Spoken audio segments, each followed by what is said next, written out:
Ez itt az ENSZ ifjúsági küldöttek podcastje. Közélet, üzlet, művészet és még sok más példaképeken keresztül. Fiataloktól fiataloknak, mert nekem nem mindegy.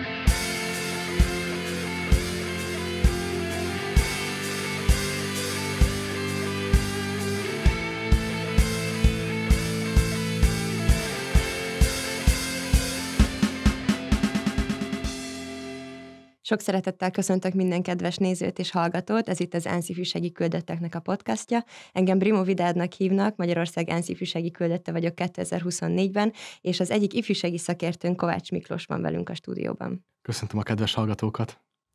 Miklós, arra lennék kíváncsi most ebben az epizódban, mielőtt a vendégünk megérkezik, hogy fiatalként a közélettel nagyjából milyen viszonyban vagytok, hogy gondolkodtok erről, és az első ilyen direkt kérdés, amit feltennék, az az, hogy a ti korosztályotokban, így középiskolában megszületik-e már az igény arra, hogy aktívan részt vegyetek a közéletben?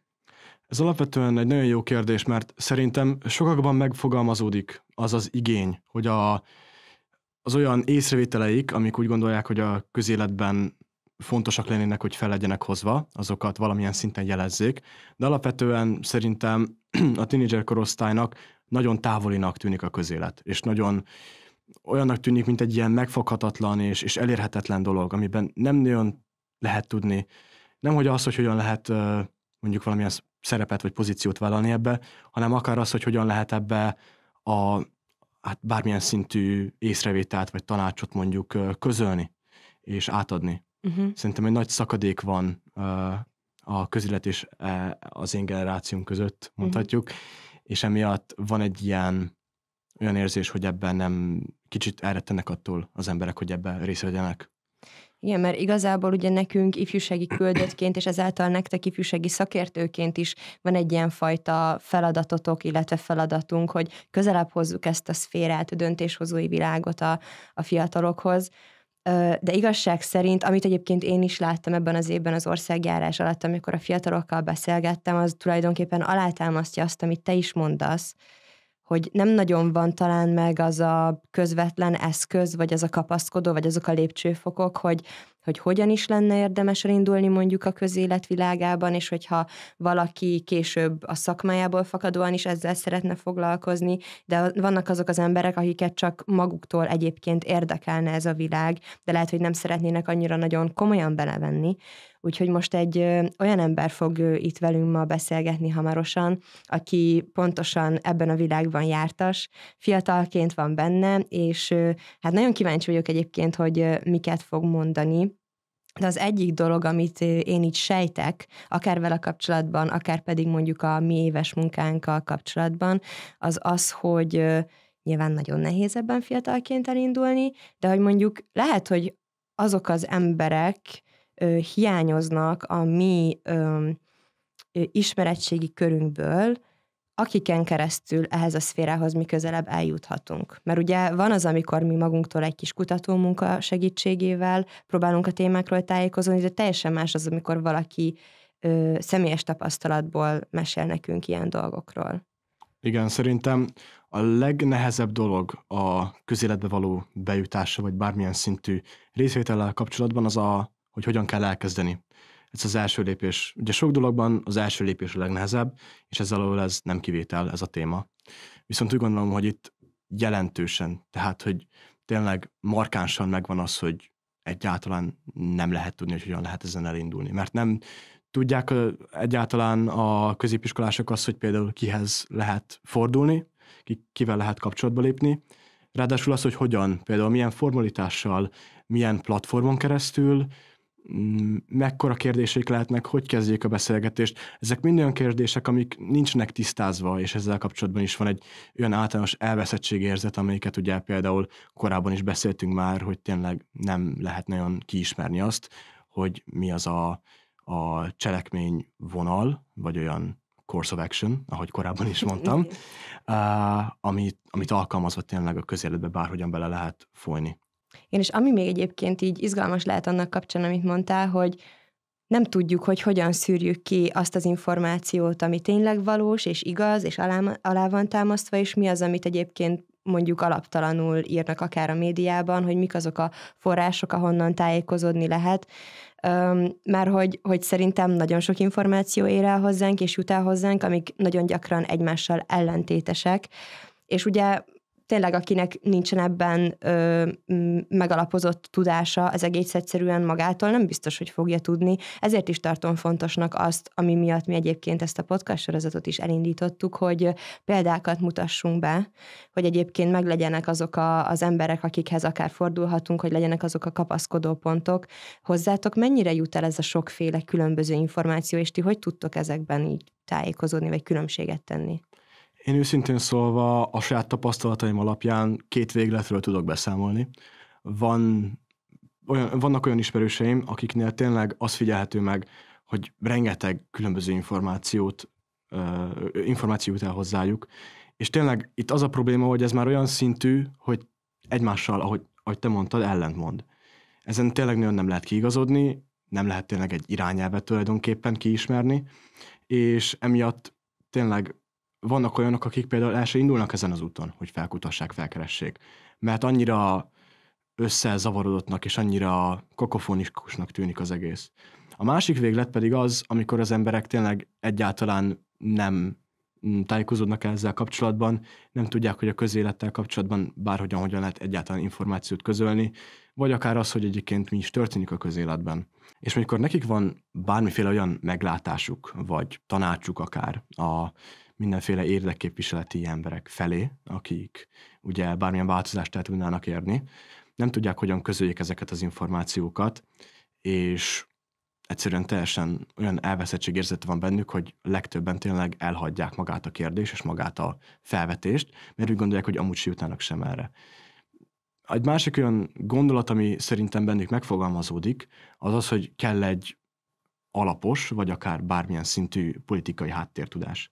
Az a baj, hogy például amikor a hírekben látjuk a mindenféle közéleti dolgokat, konkrétan mindent a politikával kötnek össze. És ez már olyan zavaró tényező lehet, olyan szempontból, hogy hogyan közöljük az információt, hogy amikor bárki bármit szeretne közölni a közélettel, a közéleti emberekkel, képviselőkkel, akkor úgy gondolják, hogy bármilyen politikai tudás, vagy politikai megközelítés kell, és ez is egy olyan faktor, amitől elrettennek az emberek. Teljesen, vagyis hát úgy mondanám, hogy egyáltalán nem alapotalanul. Mm. Szóval igazából még mindig azt látjuk, hogy nagyon távoli és nagyon idegenek ezek a kérdések, meg koncepciók. Sokszor mondják azt, hogy ahhoz, hogy valamit megérts jobban, egy picit így messzebb kell lépned, vagy távolabb kell helyezkedned, és ezt most olyan értelemben gondolom, hogy mondjuk hasznos lehet egy fiatalnak külföldön eltölteni bizonyos mennyiségű időt, hogy aztán mondjuk hazatérve jobban rálásson az otthoni problémákra, és adott esetben mondjuk egy külföldi élettel összehasonlítva, vagy egy másik országban lévő közélettel, amit megtapasztalt összehasonlítva, tudjon aztán tovább gondolatokat megfogalmazni. Igen, bocsánat, én történelemfaktos vagyok, ezért behozok egy ilyen történelmi analógiát, de nekem nagyon-nagyon tetszett, amikor arról tanultunk, hogy Széchenyi István ugye az elmesúrlódást támogatta, és a reformkorban direkt olyan politikusokat hozott és hívott össze, akiknek más politikai elképzeléseik voltak. És úgy gondolom, hogy egyébként ezt az elmesúrlódást, ezt a mai nap is alapvető dolog alkalmazni, ez is egy alapvető fogalom, amit tényleg észben kell tartani. És én úgy gondolom, hogy az mindenképp becsülendő, de én teljes mértékben támogatom is azt, és úgy gondolom, hogy ez egy nagyon jó ötlet, amikor úgy dönt egy diák, hogyha megadatik neki a lehetőség, hogy kimenjen külföldre, és ott megismeri az ottani politikát, közéletet és társadalmat. Ott ugye egy teljesen más világ tárul az ember személy elé, akkor is akár, hogyha mondjuk a határt átlépi, és hogyha mondjuk kommunikációval nincsen probléma, meg tudja magát értetni az ember, és persze azt is érti, hogy miről beszélnek, akkor látja azt, hogy ott az adott társadalom ezeket a dolgokat hogyan kezeli. Például azokat a dolgokat is, amik bennük mint kérdés, vagy mint felvetés megfogalmazódnak.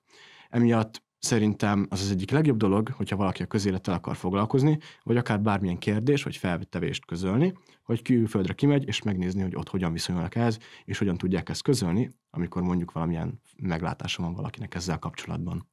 De örülök egyébként, hogy ezt mondod, mert pontosan egy olyan fiatal fog hozzánk érkezni, aki külföldön élt és dolgozott húzamosabb ideig, úgyhogy Szabó Bencét várjuk a stúdióba hamarosan sok szeretettel.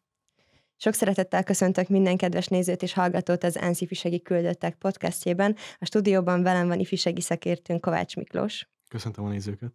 És Szabó Bence. Kérlek, mutatkozz be egy pár szóban. Először is köszöntöm én is a nézőket. Köszönöm először is a meghívást. Hát, hogy honnan indítsam ezt, másfél éve, hogy kint élek és dolgozok Brüsszelben. A Matthias Corvinus Kollégium brüsszeli központjában dolgoztam, mint politikai elemző és külkapcsolati munkatárs. Én 2 évig azt megelőzően voltam még az MCC egyetemi programjának a diákja, és miután azt befejeztem, gondolkodtam azon, hogy a szervezetnek melyik aspektusában dolgozzak tovább, melyik központjában dolgozzak tovább, és adódott egy lehetőség és egy felkérés, és amúgy is egy nagy vágyat éreztem arra, hogy külföldön megálljam a helyemet, mert már az MCC programjában is voltak különböző lehetőségek, ahol mondjuk Svédországba mehettem, Amerikába mehettem, külföldön lehettem, nagyon sok konferencián vettem részt, és úgy éreztem, hogy ez egy jó intro volt, egy jó trailer arról, hogy hogyan nézhet ki így a külföldön létezés, de hogy próbáltam egy olyan lehetőséget választani, ahol húzamosabb ideig kint lehetek. És akkor így másfél év letelte után támad fel bennem egy, mondjuk azt honvágynak, ami így 1 év után kezdett el érlelődni bennem, és így most tetőzött arra, hogy úgy éreztem, hogy nagyon sok olyasmit tapasztaltam meg, amiről nyilván beszélni fogunk így a podcast során is, ami így arra ösztönzött, hogy nekem itthon van dolgom, itthon van feladatom és felelősségem. Azok a tapasztalatok, amiket külföldön megszereztem, azokat bízom, hogy képes leszek először is itthon hasznosítani.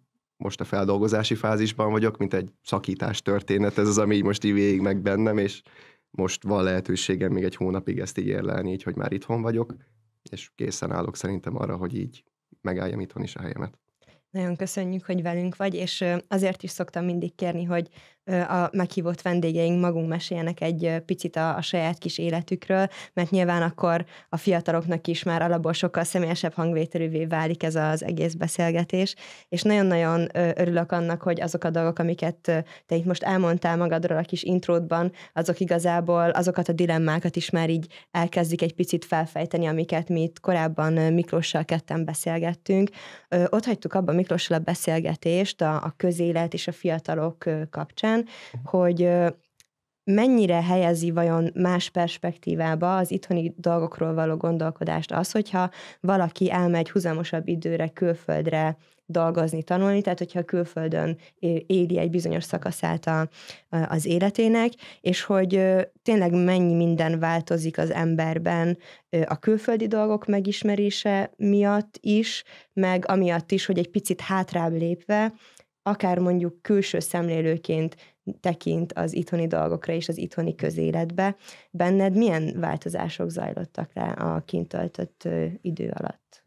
Ugye, hogyha jól tudom, akkor te most végzel a középiskolát, és akkor így az egyetemi szcénába csöppensz bele. Én most vagyok úgy, hogy még 2 éven van hátra a jogi egyetemből, de hogy már azért van egy jó pár évnyi egyetemi tapasztalat a hátam mögött.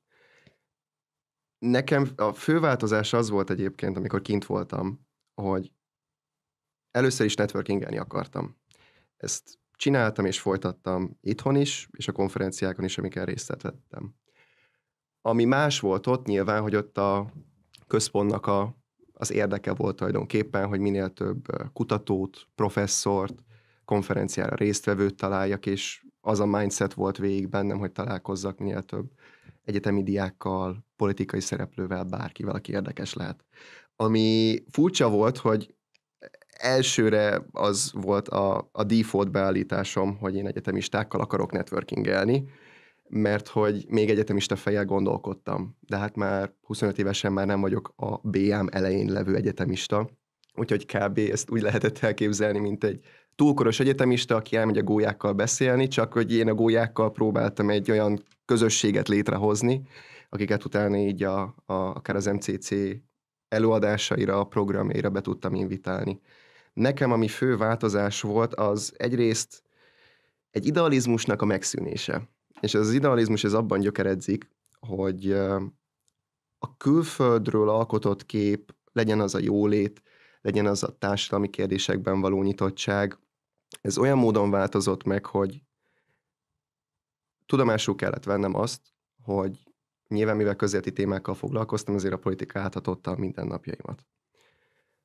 Amit megértettem ezzel kapcsolatosan, hogy miután több időt tudtam eltölteni mondjuk belga egyetemistákkal, akik az egyetemen inkább az országuk gyarmatosító történelméről tanultak többet, a második világháború és az azutáni európai építkezés történetéről tanultak többet, a közéleti témákban más kiinduló pontról közelítették meg mondjuk akár a bevándorlás kérdését. Én nyilván itt egy magyarországi kontextust kaptam meg, megértést tanultam mindenképpen, az idealizmusomat pedig olyan szempontból vetkőztem le, hogy amikor MCC-s konferenciákon voltam régebben, azt gondoltam, hogy mindenkivel meg lehet találni egy közös nevezőt. Vitatkozunk egy kicsit, elbeszélgetünk, de amúgy normálisan el tudunk lenni egymással. Ez lehetséges, csak nem minden beszélgetéshez lehet így hozzáállni. Vagy hozzá lehet állni, de nem biztos, hogy ez lesz a kimenetel.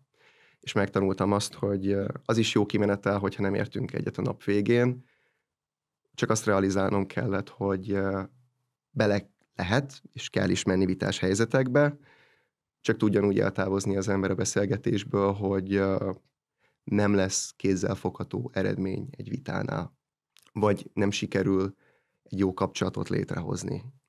Ez mondhatjuk úgy is, hogy egy randinál vagy összejön a randi, vagy nem jön össze a randi. Próbálkozni muszáj, hiszen az adja az élet értelmét, de a kudarc ez egy természetes velejáró. Én ezzel kapcsolatban azt szeretném kérdezni, hogy ugye említetted, hogy mind külföldön, mind Magyarországon ugye networköltél, és például azok a tapasztalatok, amiket például külföldön szereztél, azt itt hogyan tudtad kultiválni? A külföldi hozzáállás és a külföldi gondolatokat a magyar társadalom és azok, akikkel itt tartod a kapcsolatot, ők hogyan fogadták és hogyan látták ezt az egészet?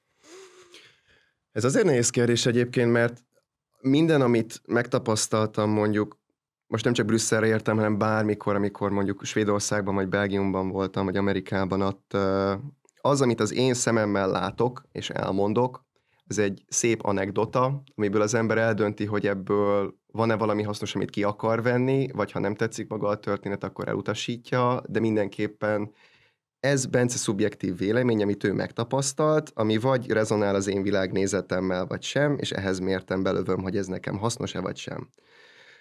Én nem éreztem feltétlenül azt, hogy a kinti tapasztalataim minden esetben applikálhatóak lesznek itt a magyar történésekre, és szerintem ezzel nincsen baj. Ha egy dolgot konkrétan mondom kell, türelem. Megtanultam, ahogy nyilván, mivel nem mondjuk az angol az anyanyelvem, ezért nyilván, hogyha egy külföldivel próbálok egy közéleti témáról vitatkozni, nem veszem alapvetésnek, hogy én rendelkezek 100%-osan azzal az eszköz és kelléktárral, amivel akár csak az én álláspontomat normálisan ki tudom fejteni, csak egy kísérletet teszek erre. Na most, hogyha ezt a türelmet mondjuk Magyarországon akarom applikálni, és mondjuk valaki önkormányzati választáson akar részt venni, és akkor a kis körzete lakóival szeretne beszélgetni, meg kellett tanulnom nekem is azt, hogy van vágyam, hogy a közéletben dolgozzak itthon, de legelőször is egy empatikus és türelmes embert akartam felépíteni. És ebben volt fontos nekem Belgium, hogy megtanulni azt, hogy először kérdezni, mint beszélni. Nekem ez mindenképpen fontos volt. Van a nyugati világban a tapasztalataim alapján egy olyan kialakult kép Magyarországról, ami nem minden esetben pozitív. Erről vitatkozhatunk, hogy ez most indokolta vagy sem. De azt szerintem mindenképpen fontos szem előtt tartani, hogy minden beszélgetés előtt egy 2 lépés távolságot érdemes tenni. Udvariasnak és tisztelettudónak kell lenni minden beszélgetésben, meg kell adni a vitapartnerünknek a tiszteletet, és türelemmel állni, hogy meglássuk, hogy hova tud ez kifejlődni. Ez nagyon tetszik egyébként most, amit mondtál, mert hogy azt látom, hogy nem feltétlenül van nálunk meg annak a kultúrája, hogy vitatkozzunk egymással, mert hogy ezek sokszor inkább ilyen egymás torkának esések lesznek, és nem minden esetben egy intellektuális vita. Úgyhogy egyébként ez is fontos lenne, hogy így megteremtődjön ennek a vitakultúrának az alapja már egészen a fiatal korosztályoknál. És az is tetszett, amiket most így elmondtál, hogy a türelem az egy nagyon fontos dolog, a tisztelet a másik ember számára, mert hogy pontosan arról szól ez a podcast sorozatunk, hogy bemutassunk olyan embereket és olyan fiatal példákat, akik már elindultak bizonyos témák tekintetében bizonyos úton, és akár kézzelfogható dolgokat, tanácsokat tudnak adni, meg átadni tapasztalati alapon a saját életükből, szakmájukból, mert hogy nagyon távol áll a fiataloktól a közélet, és nem nagyon látják azt, hogy érdemes elindulni, hogy mondjuk mik azok a dolgok, képességek, készségek a szakmai tudáson túl, amit érdemes elsajátítani. És egy olyan embernek ismertelek meg, illetve így másoktól is ezt láttam, meg hallottam, hogy te nagyon tudatosan építkezel e tekintetbe. Nálad mi volt mondjuk a kiinduló pont, tehát hogy mondjuk mi volt az első szikra, amikor te azt érezted, hogy igen, én közélettel szeretnék foglalkozni, és hogy onnantól kezdve hogyan kezdtél el építkezni, hogyan tudtad ezt a fajta tudatosságot megteremteni magadnak? Egyetem, úgyhogy jó időszakban vagy te is. Egyetemben jött nekem is ez az ilyen politikai euréka érzés, hogy volt bennem egy olyan vágy, hogy valami baj van a társadalommal, és ezzel valamit kezdeni kell. Hogy hogyan, ez az én esetemben ez úgy nézett ki, hogy gyöngyösi vagyok, Mátra lábánál lakunk családommal, és akkor volt egy önkormányzati választás, emlékszem, és akkor már 19-20 éves fejjel már felfogtam magam körül a világ történéseit remélhetőleg.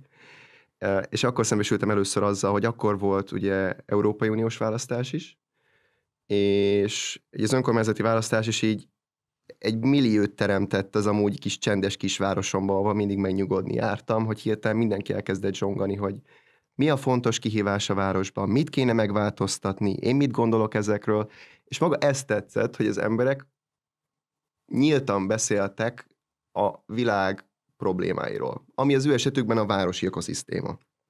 Ez Brüsszelben nyilván egy nagyobb kontinentális vagy globális problémakör, de szerintem nagyon fontos azt meglátni először is, hogy bármikor, amikor közösségekbe megyek, mindig fontos és tudatos lépés volt a részemről, hogy megértsem azt, hogy az adott közösségnek mik a prioritásai és céljai, és mi annak a közösségnek a prioritása. Rengetegszer volt olyan, hogy akármikor Brüsszelben voltam kint, hogy akár mondjuk környezetvédelem tekintetében rengeteg think tank dolgozik, kutató szervezet dolgozik, és nagyon sok résztémára specializálódnak. Valaki mezőgazdaság, egészségügy és társai.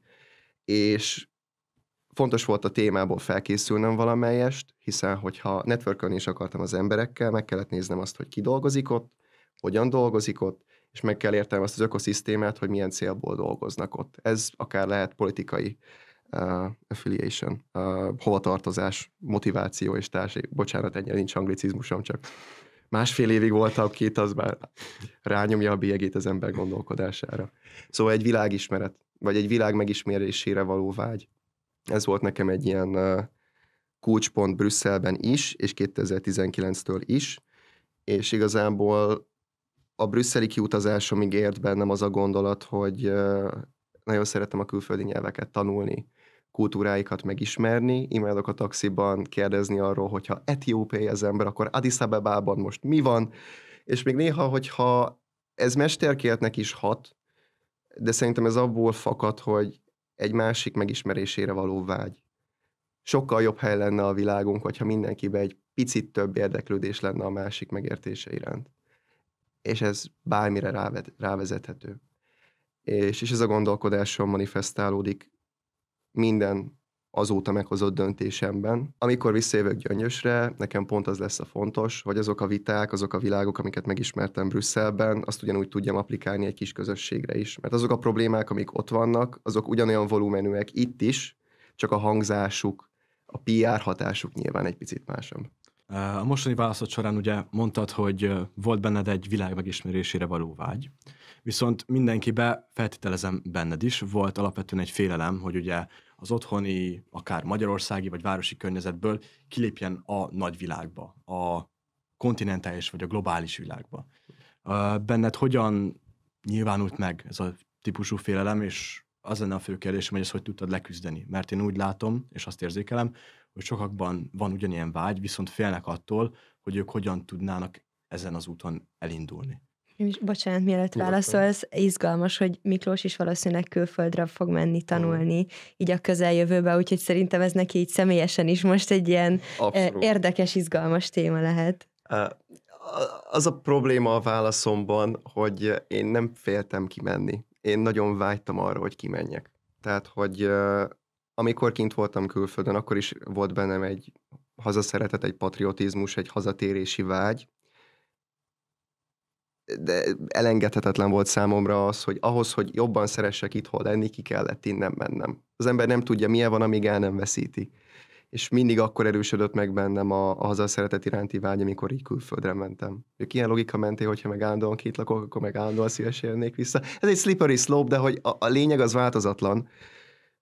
Nekem, ami furcsa volt talán először, és szerintem az a 19-ben voltam kint egy táboroztató céggel, Camp Leaders-szel Amerikában. Az volt az első ilyen távolra kimegyek Amerikába 3 hónapra, magamra vagyok hagyva, csak telefonon tudok beszélni a családommal. Az egy nehéz időszak volt.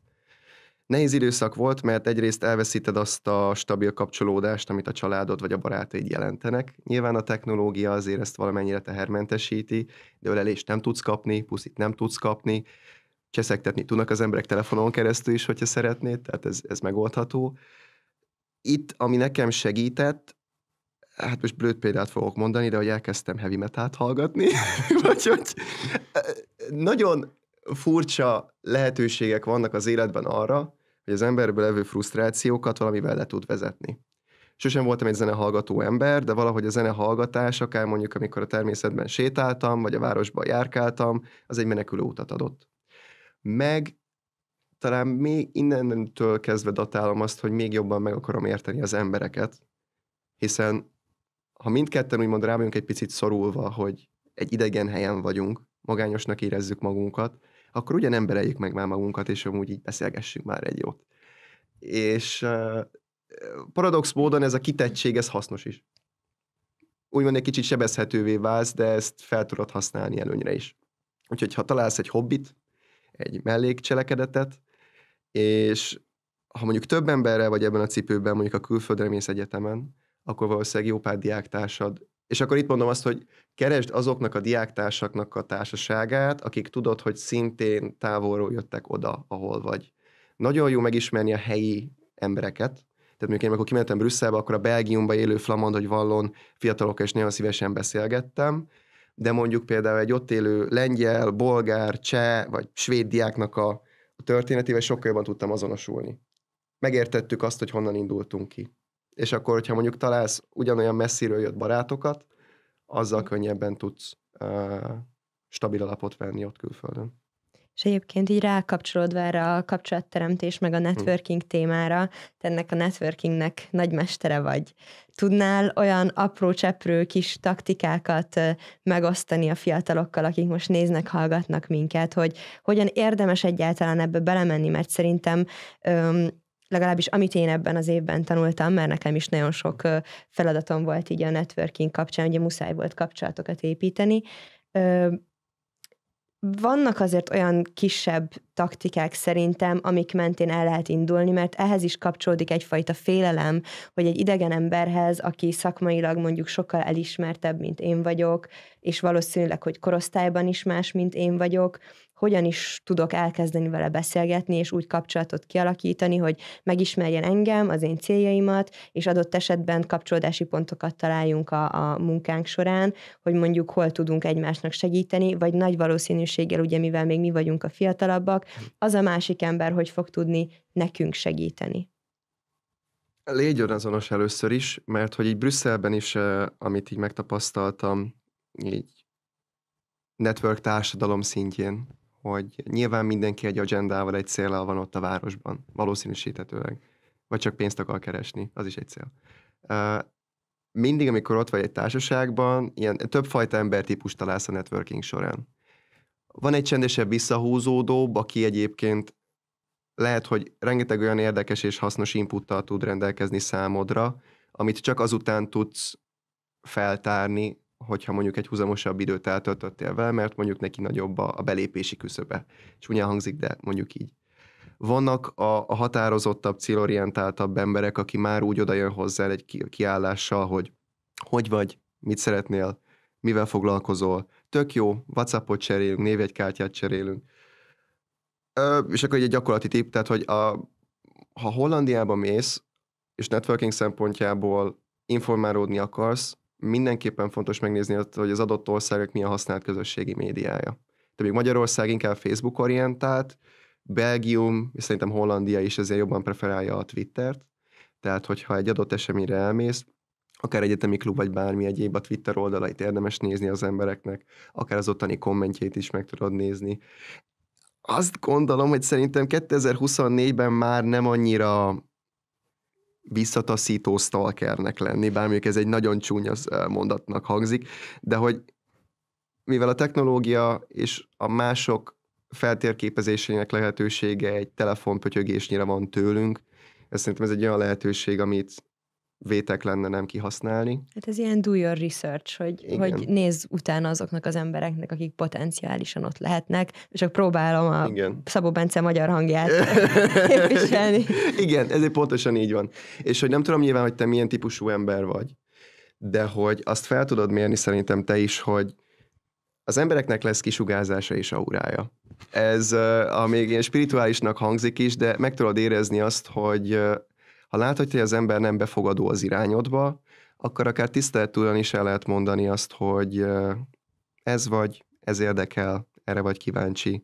Egyébként cseréljünk egy kontaktot, semmi probléma nincsen vele. És szerintem válogass meg azokat a napokat, amikor tényleg kimész, és úgy akarod érezni, hogy na te most megváltod a világot, és most fog találkozni a rák következő felkutatójával, vagy egy olyan tudóssal, aki nem tudom, másodperc alatt 10 üvegpoharat fog lekópizni, tehát hogy bármilyen embertípus megismerése előtt magadat ismerd meg, és ismerd meg, hogyha vannak rossz napjaid, rossz napján az embernek nem jó networkingelni, mert akkor ezt a másik látja rajtad, hogy baromira nincsen hozzá kedved. És ezzel semmi probléma nincsen.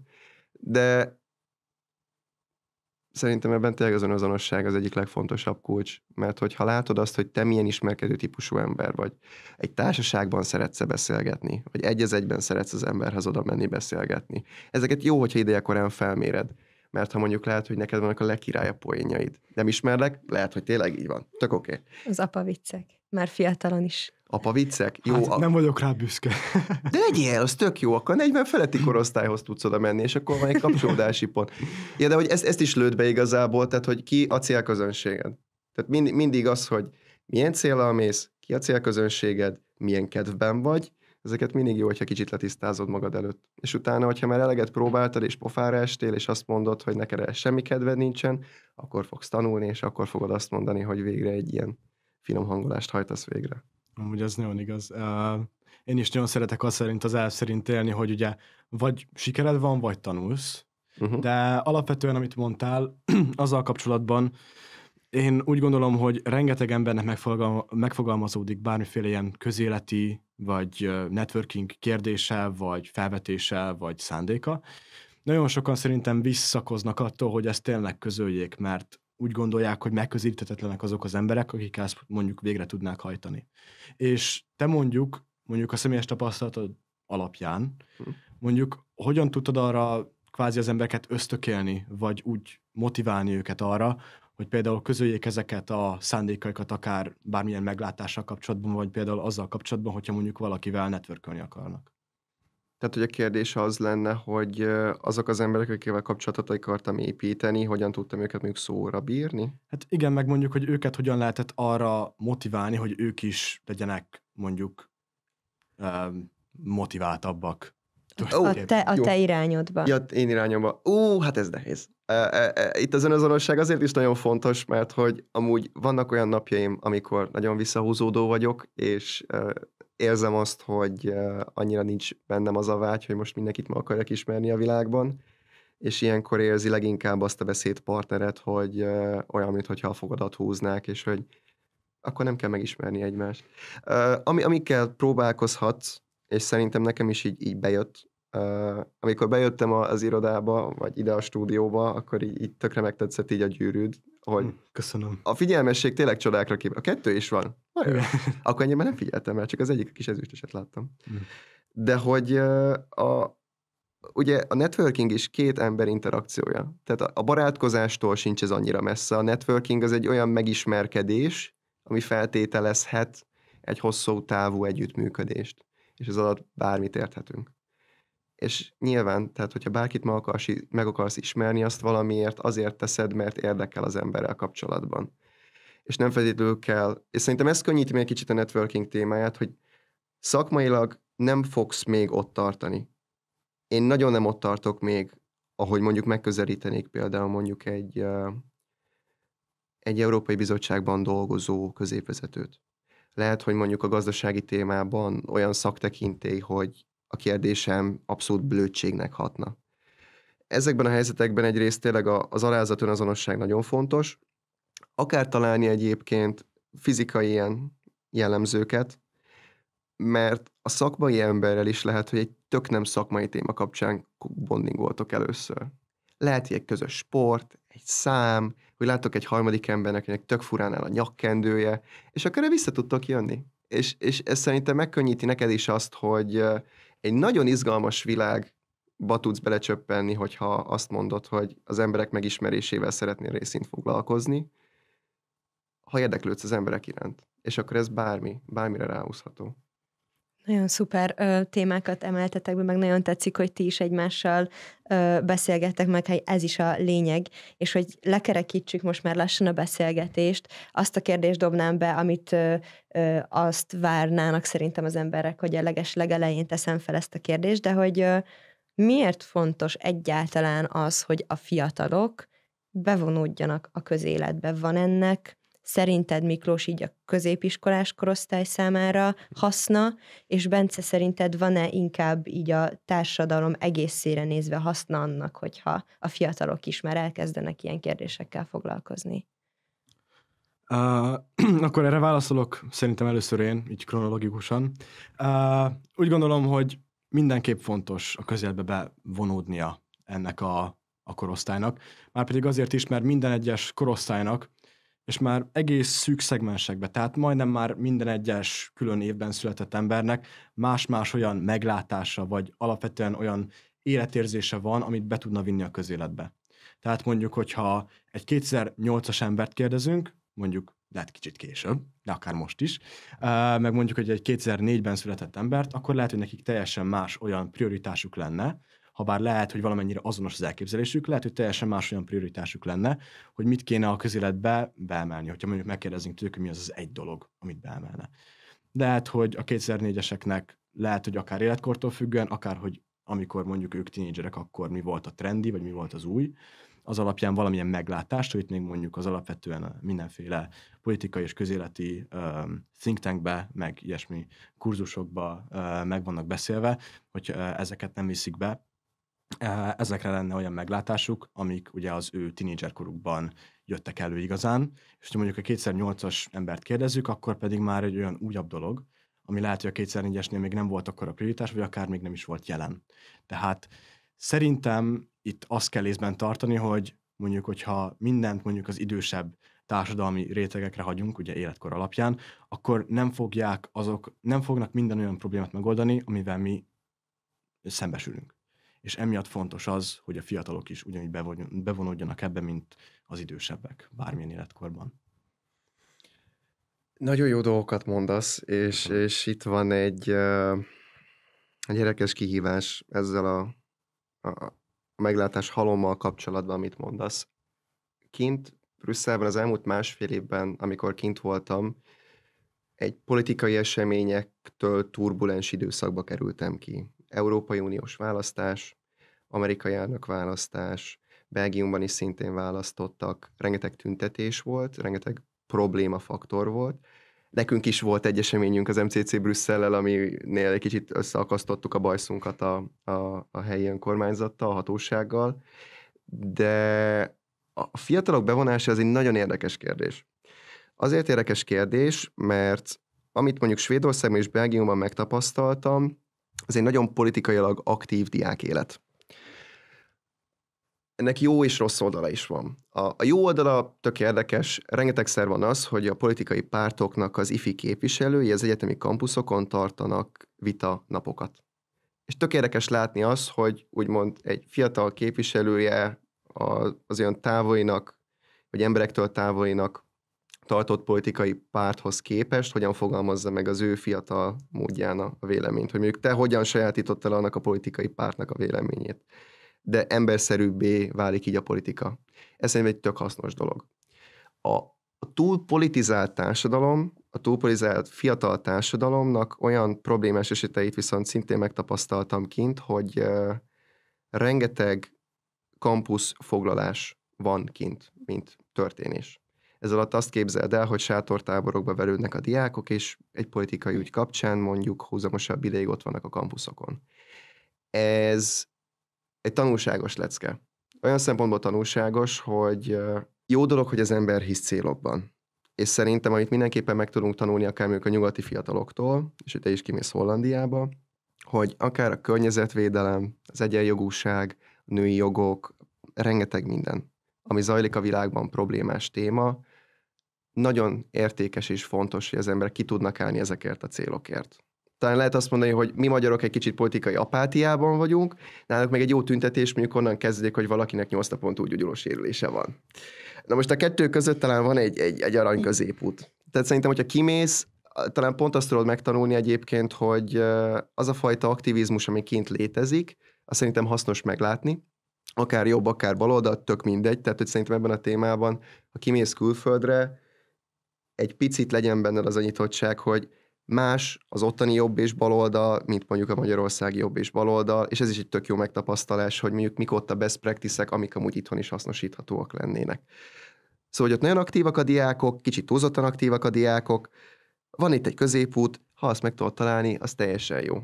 És itt van megint a türelemnek a kérdésköre, és sokszor vigyázz magadra, mert néha ezek a tüntetések elég ilyen violentek tudnak lenni, szóval, hogyha van benne ilyen kíváncsiság és felfedező vágy, az tök jó. Néha jó a sideline-ról figyelni ezeket a dolgokat. Úgyhogy ebben egy kis mértéktartás fontos. Nagyon szépen köszönöm mindkettőtöknek, hogy itt voltunk. Azért tartottam fontosnak, hogy ezt a beszélgetést megejtsük egyébként így a közélet kapcsán, főleg most a te külföldi és hazai tapasztalataidnak az összevetésével, mert azt láttuk ebben az évben az országjárás alatt ifjúsági küldötti munkánkban, hogy nagyon sok mindenre azt mondják a fiatalok, hogy hát nekik mindegy, nem szólnak bele, nem mondják el a véleményüket, nem vetnek fel problémákat, mert senki nem hallgatja meg őket. Szóval tulajdonképpen az a célunk, amit egyébként nagyon jól alátámasztottál most te is ebben az epizódban, hogy olyan eszközöket adjunk a fiatalok kezébe, és olyan edukatív tartalmat tegyünk elérhetővé a számukra, amiktől ők is azt fogják érezni egyre több téma kapcsán, hogy nekem nem mindegy, és én is csinálni szeretnék valamit. Úgyhogy nagyon szépen köszönöm nektek a beszélgetést, és nektek pedig azt, hogy végignéztétek és végighallgattátok az epizódot.